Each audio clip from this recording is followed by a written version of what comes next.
Public sentiment and the media take a very dim view of someone who would travel to another country and participate in a war against their own country of birth.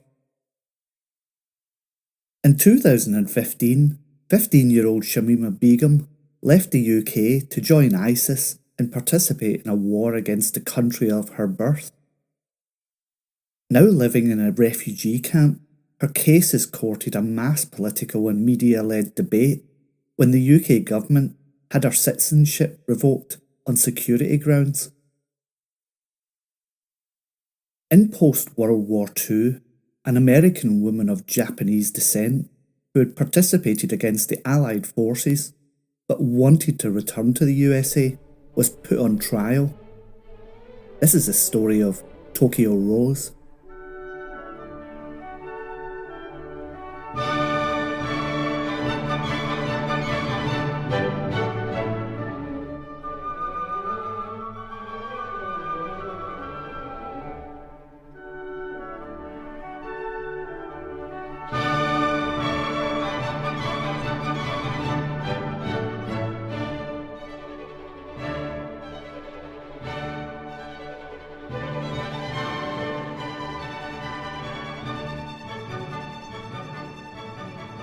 Hi, and welcome back to the Historical Crimes and Criminals podcast.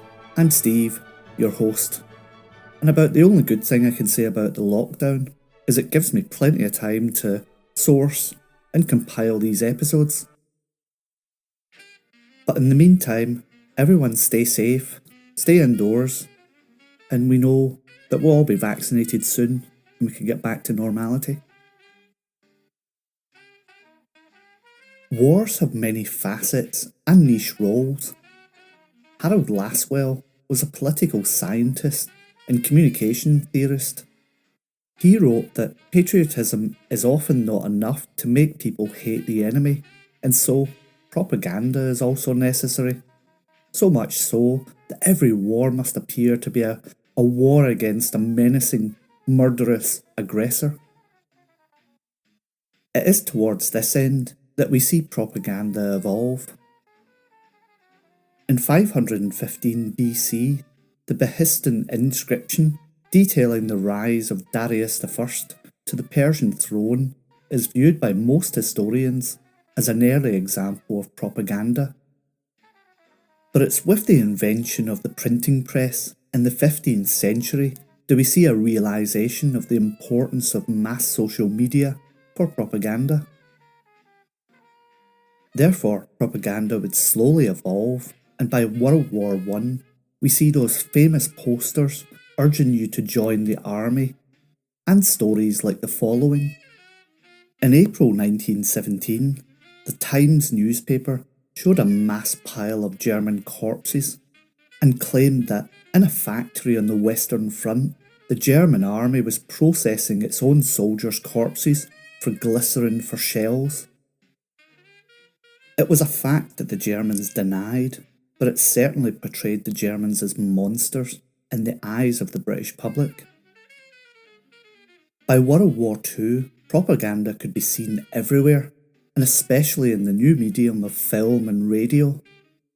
And whilst we envisage life at the front line as being exciting and dangerous with bullets and bombs flying, life for soldiers was pretty much mostly boredom, with the occasional terrifying periods of war. To this end, wartime programmes and music kept the morale up and the troops entertained. But with it came the emergence of a new subtle propaganda campaign. Several American Nazi sympathisers worked as broadcasters for German state radio, but perhaps none was as famous as Mildred Gillars. Born in Maine, Gillars was a former Broadway showgirl who'd moved to Berlin in 1934. She remained in Germany after the war broke out and eventually became one of the Third Reich's most prominent radio personalities with Home Sweet Home, a propaganda show directed at American troops. Gillars broadcasted under the radio handle Midge, but American GIs soon gave her a most infamous nickname, Axis Sally. Axis Sally spoke in a friendly, conversational tone, but her goal was to unsettle her listeners.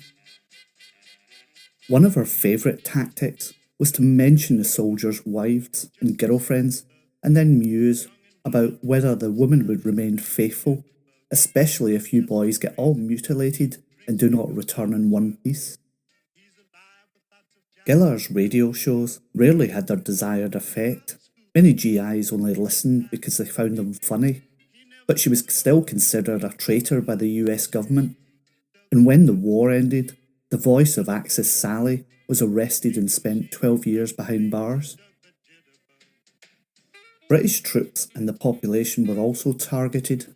Beginning in 1939, millions of Britons regularly tuned into a German propaganda broadcast hosted by a smug Nazi sympathiser nicknamed Lord Haw-Haw.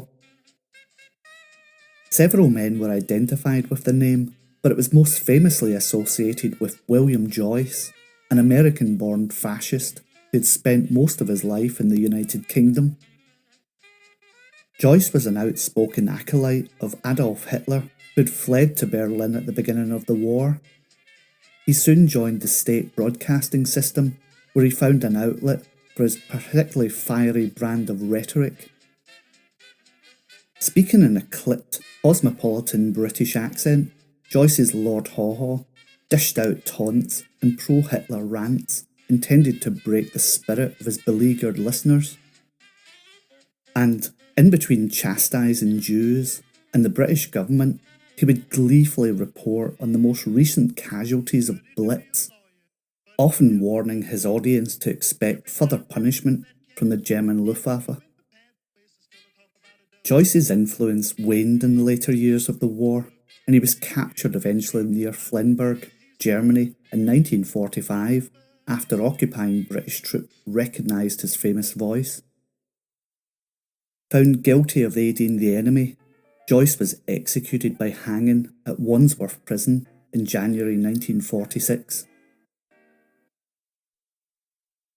Tokyo Rose was a name given by all Allied troops in the South Pacific to all-female English-speaking radio broadcasters of Japanese propaganda, but probably the most famous of these would be Iva Toguri. She was born Akuko Toguri in Los Angeles on July 4th, 1916. Her father, Jun Toguri, had come to the USA from Japan in 1899, and her mother followed in 1913, with the family eventually settling in Los Angeles. During her school years, Akuko used the name Iva.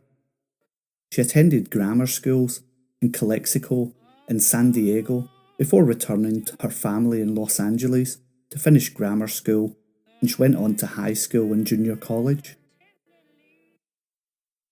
Iva enrolled in the University of California and graduated in January 1940 with a degree in zoology.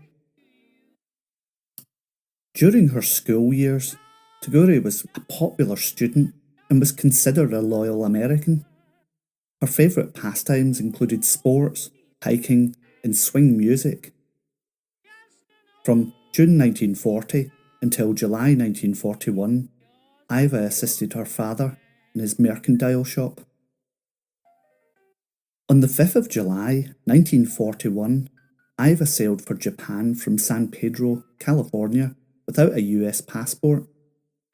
In subsequent years, she gave two reasons for her trip: to visit a sick aunt and to study medicine. During September of that year, Toguri appeared before the US Vice Consul in Japan to obtain a passport, stating that she wished to return to the US for permanent residence. But because she had left the US without a passport, her application was forwarded to the Department of State for consideration. But before arrangements were completed for issuing a passport, Japan attacked America and war was declared. Iva then withdrew the application, saying that she would voluntarily remain in Japan for the duration of the war. She enrolled in a Japanese language and culture school to improve her language skills.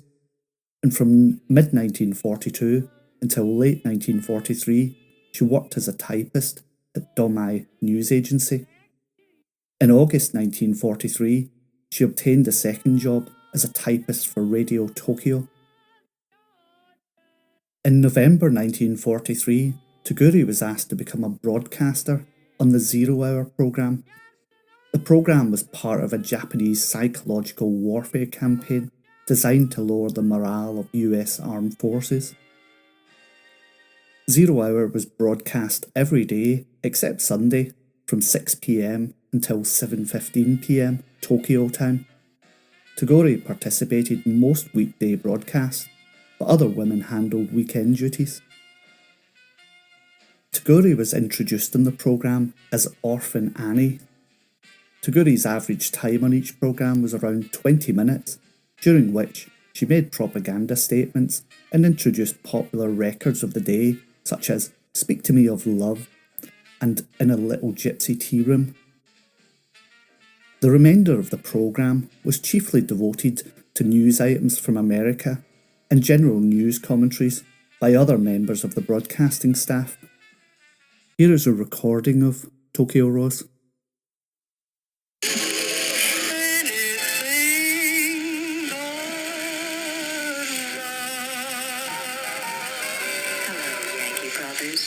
This is your Japanese sister, the voice of truth. Tokyo Rose reaches out to you from the peacefulness of Japan, laden as always with love, but today also with sorrow because of what your superiors are making you do.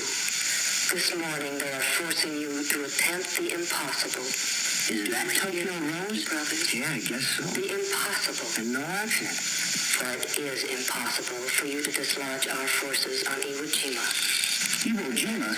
She's got the straight dope. I am filled with sadness for you because of the thousands of Japanese soldiers safe in caves and pillboxes your bombs and shells can't touch. By late 1944, Toguri was writing her own material for the programme. Her salary at Radio Tokyo reported amounted to 150 yen per month, or around $7 in US currency. Toguri was not a professional radio personality, but many of those who later recalled hearing her enjoyed the programme, and especially the music.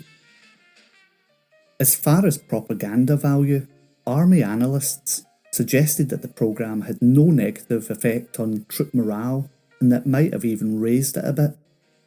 And a reflective study of 94 former GIs in 1968 showed that 89% recognised it as propaganda and less than 10% felt demoralised. Furthermore, 84% listened because the programme had good entertainment value and felt that Tokyo Rose was perhaps on our side all along. The Army's sole concern about the broadcasts was that Annie appeared to have good intelligence on US ship and troop movements. On April the 19th, 1945, Iva married Felipe Aquino, a Portuguese citizen of Japanese-Portuguese ancestry. The marriage was registered with the Portuguese consulate in Tokyo. However, Aquino did not renounce her US citizenship, and she continued her 0 Hour broadcasts until the war was over. In September 1945, after the press had reported that Iva was Tokyo Rose, US Army authorities arrested her, and the FBI and the Army Counterintelligence Corps conducted an extensive investigation to determine whether Iva had committed crimes against the USA. But by the following October, authorities decided that the evidence then known did not merit prosecution, and she was released. Iva again requested a US passport. At this point, American veteran groups and noted broadcaster Walter Winchell learned of this and became outraged that the woman they thought of as Tokyo Rose wanted to return to the country that they felt she had betrayed. They demanded that the woman they considered a traitor be arrested and tried, not welcome back. The public outcry on the matter convinced the Justice Department that the matter should be re-examined, and the FBI was asked to turn over its records on it. The FBI's investigation of Iva's activities had covered a period of some 5 years. During the course of that investigation, the FBI had interviewed hundreds of former members of the US Armed Forces who had served in the South Pacific during World War II, and they'd unearthed forgotten Japanese documents and turned up recordings of Iva's broadcasts. Many of these recordings, though, were destroyed following the initial decision not to prosecute. The Department of Justice initiated further efforts to acquire additional information that might be sufficient to convict Iva. It issued a press release asking all US soldiers or sailors who'd heard the radio Tokyo propaganda broadcasts and could identify the voice of the broadcaster to contact the FBI. Justice also sent one of his attorneys and reporter Harry Bunbridge to Japan to search for other witnesses, but problematically, Bunbridge enticed a former contact of his to perjure himself in the matter. And with new witnesses and evidence, the US attorney in San Francisco convened a grand jury, and Iva was indicted on a number of counts in September 1948. She was detained in Japan and brought under military escort to the USA, arriving in San Francisco on September the 25th, 1948. There, she was immediately arrested by FBI agents who had a warrant charging her with the crime of treason for adhering to and giving aid to and comfort to the Imperial Government of Japan during World War II. Iva's trial began on July the 5th, 1949, one day after her 33rd birthday. On September the 29th, 1949, the jury found her guilty on one count in the indictment, and the jury ruled that, on a day during October 1944, the exact date being to the grand jurors unknown, said defendant at Tokyo, Japan, in a broadcasting studio of the Broadcasting Corporation of Japan, did speak into a microphone concerning the loss of ships. A number of witnesses were called to testify against Iva during the trial. On October the 6th, 1949, Iva was sentenced to 10 years imprisonment and fined $10,000 for the crime of treason. On January 28, 1956, she was released from Federal Reformatory for Women at Alderson, West Virginia, where she'd served 6 years and 2 months of her sentence.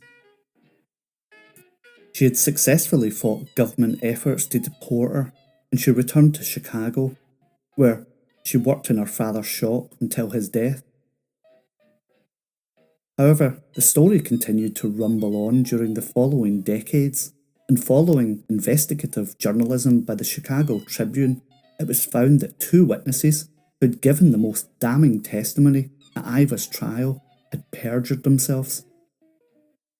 George Mitsushio and Kenkichi Okai stated that the FBI and US occupation police had coached them for over 2 months about what they were to say on the stand, and they'd been threatened with treason trials themselves if they didn't cooperate.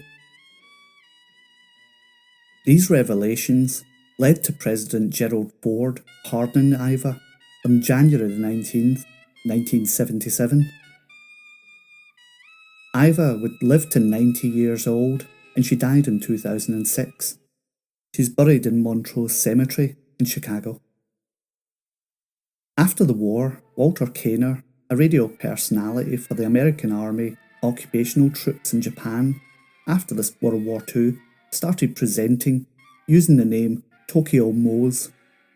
His programme jingle of Mushi Mushi Anoni was sung to the tune of London Bridge is Falling Down, and became so popular with Japanese children and GIs that it became known as the Japanese occupation song. Well, That's it for another episode of the Historical Crimes and Criminals podcast. I hope you enjoyed that, and if you did, please subscribe, leave a review, tell your friends, and find the pictures on the Twitter page, the Historical Crimes and Criminals podcast. And until next time, bye-bye.